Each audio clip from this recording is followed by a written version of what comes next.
ഇന്ന് ഉണ്ടാക്കാൻ പോകുന്നത് വളരെ ഈസി ആയിട്ടുള്ള ഒരു റെസിപ്പിയാണ്. പെട്ടെന്ന് ഉണ്ടാക്കിയെടുക്കാം. അധികം സാധനങ്ങളൊന്നും ആവശ്യമില്ല.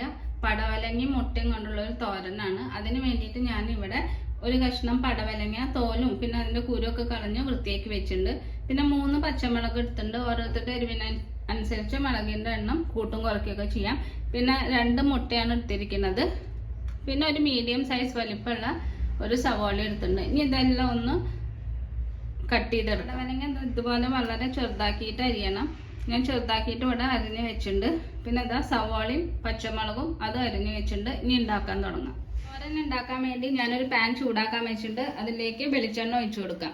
ആവശ്യത്തിനുള്ള വെളിച്ചെണ്ണ ഒഴിച്ചു കൊടുക്കാം. ഇപ്പൊ വെളിച്ചെണ്ണ ഒഴിച്ചു. ഞാൻ ചൂടായിട്ട് 1 ടീസ്പൂൺ കടുക് ഇട്ട് കൊടുക്കാം.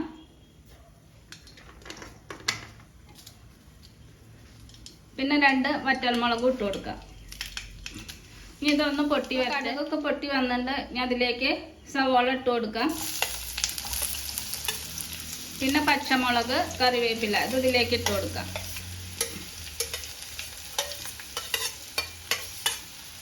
ഇനി ഉള്ളിയൊക്കെ ഒന്ന് ലൈറ്റായിട്ട് ഒന്ന് മൂത്ത് വരട്ടെ. ചെറുതായിട്ടൊന്ന് മൂത്ത് വന്നിട്ട് ഇനി അതിലേക്ക് പടവലങ്ങ ഇട്ട് കൊടുക്കാം. ഇനി ഇത് നന്നായിട്ടൊന്ന് മിക്സ് ചെയ്യാം. നന്നായിട്ടൊന്ന് മിക്സ് ചെയ്തു. ഇനി അതിലേക്ക് ആവശ്യത്തിനുള്ള ഉപ്പിട്ട് കൊടുക്കാം.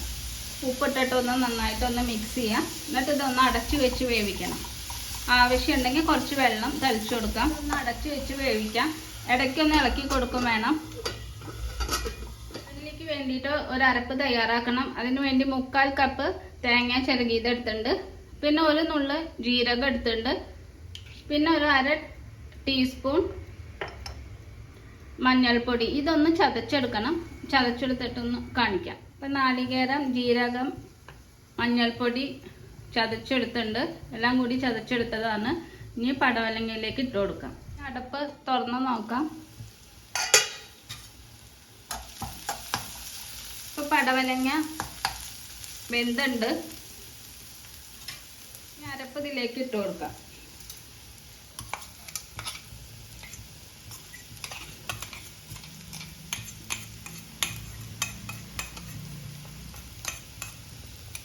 ഇട്ട് കൊടുത്തിട്ട് ഇനി ഇതൊന്ന് നന്നായിട്ടൊന്ന് മിക്സ് ചെയ്യാം.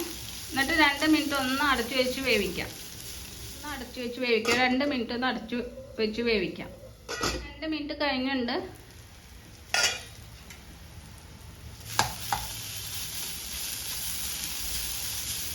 ഇനി ഇതിലേക്ക് നേരത്തെ ഉടച്ചു വെച്ച മുട്ട ചേർത്ത് കൊടുക്കാം.